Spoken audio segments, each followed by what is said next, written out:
In Britain, there's another way to judge what product to buy, and that's by its carbon cost. As well as listing how much fat and how many calories are in that chocolate bar, new labels will show how much carbon was produced to make it. We know all this contributes to global warming, but do you know the environmental impact of a bag of potato chips? British consumers do. It's listed on every bag, right next to the calories and fat. That's 75 grams of carbon emissions to be exact, taking into account growing the potatoes, cooking them, transporting them, even disposing of the bag. Is 75 grams a lot of carbon? We don't know if 75 grams is a lot. We're pioneering.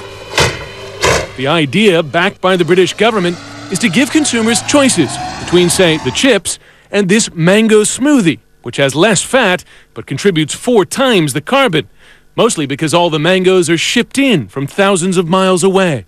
In Britain, food production and consumption adds 1/3 of a ton of carbon to the atmosphere per household per year.